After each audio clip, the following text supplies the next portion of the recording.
L'écart de prix est énorme, mais est-ce que ça se voit réellement? Même bois, même réglage, même test, et on regarde ce qui change vraiment. Et bizarrement, tu sais quoi? Sur le papier, c'est la V-VOR la plus musclée. Ça me paraît dingue. 11 600 tours par minute, 11 000 tours par minute, 760 watts, 701 watts.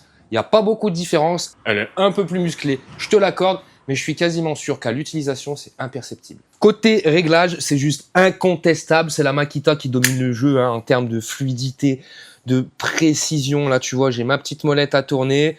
Sur la V-VOR, si je viens en fait dévisser, c'est juste un... Voilà, tu vois, c'est pas une molette avec une crémaillère. Hein. Tu vises pour serrer, tu règles à la main, tu tiens, tu resserres. Donc, en termes de précision de fluidité, c'est incomparable.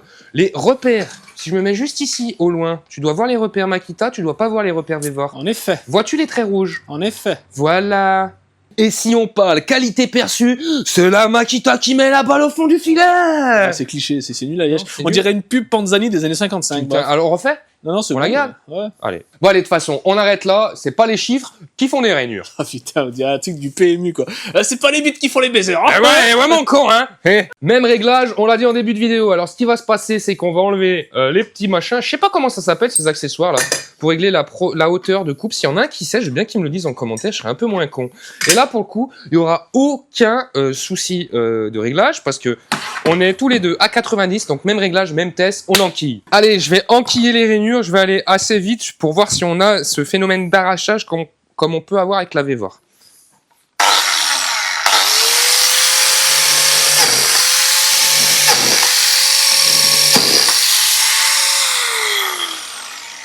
Allez, on enquille direct avec la V-VOR.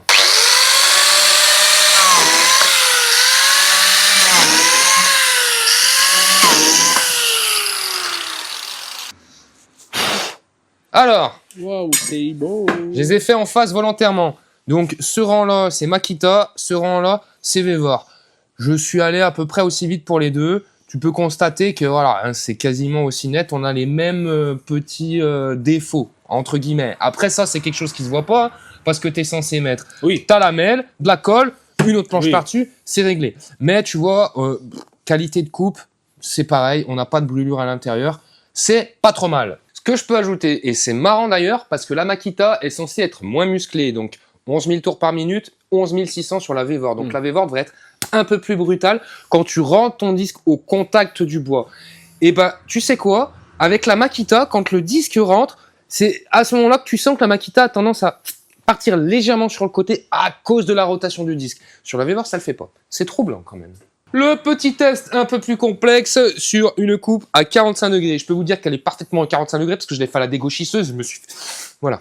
J'ai sorti la dégauchisseuse, c'était pas prévu. Donc là, c'est nickel, venez pas m'emmerder. Après, c'est pas parce que tu me dis qu'on doit te croire, hein. Moi j'ai un doute. Hein. Oh, tu m'emmerdes toi. Allez, petit test à 45 degrés. Petit réglage, tout fait. On va vérifier après si c'est un bon réglage ou pas. Et c'est parti.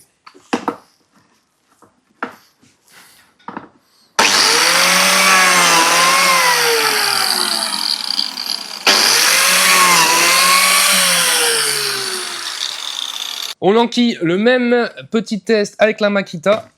Et là, c'est pareil, le petit raccourci. Et le claque aussi. Donc déjà, on est sur un point de similitude. Voilà. Incroyable.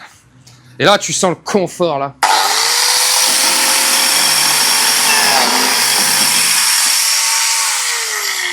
Et c'est marrant, hein. C'est marrant parce que la Makita, elle a tendance tout le temps à faire un petit... Tu vois, j'avais l'habitude, je la tenais bien, tu vois. Et là, voir, c'est vrai que tout de suite, j'ai remarqué qu'elle fait pas ça, hein. Vraiment un petit. C'est une défaillance de chez Makita. Petite coupe parfaite, hein. Franchement, c'est nickel. Propre, hein. Si on remet le petit biscuit, ça rentre bien. Là, c'est du 10, c'est pas le bon, mais bon, tout va bien. Hein. Planalité parfaite. Est-ce qu'on voit une différence avec la Makita? T'en vois une, toi? Non. Moi, la seule différence que je vois, c'est 230 €, 75 €. Ah oui. Confort d'utilisation aussi, fluidité de réglage, tout ça, tout ça. Mais résultat de travail, pas de différence. Après, voilà, on va en débattre après. Il y a plein d'autres différences, mais sur le résultat de travail, il n'y en a pas. Et maintenant, on va parler des nombreuses, parce qu'elles sont nombreuses, différences sur les deux machines. On arrête de parler résultat de travail, parce que vous l'avez compris, la V-VOR, ça marche. fait tout aussi bien le travail que la Makita. Maintenant, on va aborder des sujets importants, notamment la précision et la fluidité des réglages. Tu vois, on sent clairement la différence de prix pour ces trucs tout cons. Petit réglage à crémaillère, je tourne ma molette, je viens régler ma hauteur, ça tient en place, ça ne bouge pas, je verrouille, je suis tout bon. J'ai défait la molette, oh, ça tourne. En fait, il n'y a pas de crémaillère, donc c'est juste une vis qui tient. Tu règles, tu serres bien et ça tient. Sauf que dans 5 ans, si la machine est encore en route, tu auras 36 traces de vis là, et je suis pas sûr que tu pourras régler aussi facilement comme tu as envie ton machin. Ça, on verra à la longue. On peut parler de la fluidité des réglages. Tu vois, bon, il y a quand même des petits crans, mais là, je sais pas, c'est fluide, c'est easy, c'est beau, c'est agréable. C'est en le faisant que tu t'en rends compte, tu vois.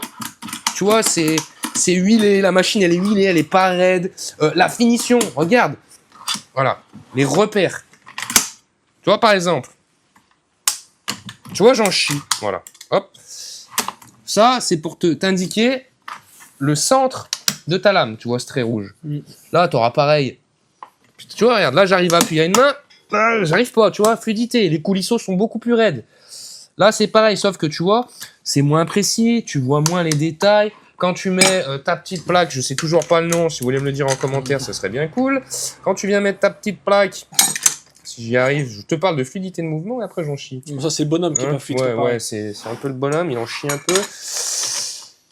Bah, je sais pas, regarde, tu vois, les détails cons. Là, ton trait rouge, il va jusqu'au bout. Là, là, tu te démerdes. Hein. T'as la petite ouverture pour voir, mais tu vas pas jusqu'au bout, ton trait. C'est quoi ces conneries? C'est des détails à la con.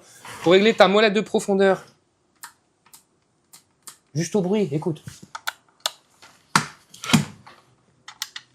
Ouais, on sent que T'entends? Ouais. C'est juste au bruit. Les coulisseaux, ils sont hyper raides à mettre en route. On peut parler de la lame, parce que je suis sûr, juste en ouvrant, on voit une différence en termes de qualité de lame. Et celle-ci, elle a 5 ans au moins. Je ne l'ai jamais changée. Bof, ce ne sera pas forcément perceptible. On a plus de dents sur celle-ci, tu vois. Donc normalement, elle devrait faire un plus joli travail. Et ben mes couilles. Tu vois, on peut parler de la graduation. Il n'y a pas photo. C'est lisible ici sur la Makita. Tu vois, voilà, c'est des détails. Pour certains, ça sert à rien.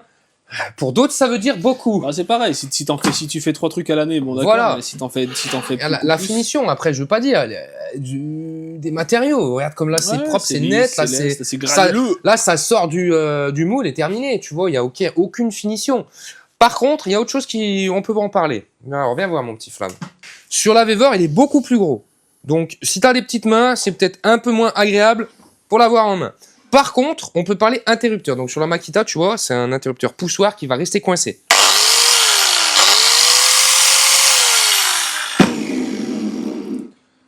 Sur la Vevor, tu vois, c'est un... Ah oui, c'est pas mal ça. Et je trouve que c'est pas mal. Parce que t'as vu, là j'ai voulu te faire maîtrise, ouais. Et puis là j'ai voulu te faire le test. Au début, t'as vu, je l'ai mal enclenché. Ouais. C'était pas volontaire. Ah voilà. Mais... honnêtement, en étant servi quelques fois, eh ben, j'aime bien ce petit bouton-là. Je trouve que c'est pas mal, tu vois. Voilà, c'est le seul truc que j'aime bien, c'est le petit bouton. Après, on peut parler aussi d'autres détails comme la vibration. Sur la Makita, tu ressens pas cet effet de vibration comme sur la Vevor. Donc, c'est pareil, 75 €, 230 €. Tu vas me dire, ouais, moi, la vibration, je m'en pète à rien, je fais des économies. Quand tu auras 50 balais et que tu souffreras de troubles musculo-squelettiques, je vais y arriver, de TMS. Et bah, tu vas dire, merde, pourquoi j'ai travaillé avec du Vevor, con. Alors là, on a le coffret de rangement de chez Vevor, c'est-à-dire une belle boîte blanche, par contre jolie. Carton, oui, elle est belle. On va pas l'abîmer parce qu'elle est très belle. Voilà, le coffret de rangement de chez Makita. Donc niveau solidité, je pense que je préfère Makita. En termes d'accessoires, c'est sensiblement pareil. Hein. On a le sac à copeaux, raccord d'aspiration, la petite clé pour changer ta lame. Là, on a la petite plaquette qui vient se mettre en plus si jamais t'en as besoin. Voilà. Mais bon, t'as quand même un coffret, quoi. Merde. Vevor fait des coffrets. Ce que tu ressens en plus, bon, la qualité de l'outil perçue, hein, même visuellement, t'as pas trop besoin de faire travailler ton regard pour t'en rendre compte. La fluidité, la facilité des réglages, donc forcément, c'est mieux. Donc si je résume, hein, elle fait le travail, elle sera juste plus chiante et moins fluide à régler, c'est tout. Il y a aussi une autre différence, c'est-à-dire 225 €. Donc arrive maintenant la question ultra logique. destiné à des professionnels, destiné à des bricoleurs amateurs ou passionnés. Point barre. Après, généralement, si vraiment t'es passionné, tu kiffes l'outillage. C'est ça. Donc tu vas aller chercher Le best. tu vas péter les PEL quoi. PER. Alors, est-ce que la Makita vaut plus cher? La réponse est oui, mais pas pour un professionnel. Bon, tu l'as compris, la Makita elle est plus chère, mais elle est mieux. Dans 10 ans, tu l'auras toujours. Par contre, tu veux faire 3 meubles dans toute ta carrière, tu prends la Vévor, tu fais tes 10 rainures, tu la ranges dans sa belle boîte carton et c'est plié. Ça fera un bel héritage. Voilà.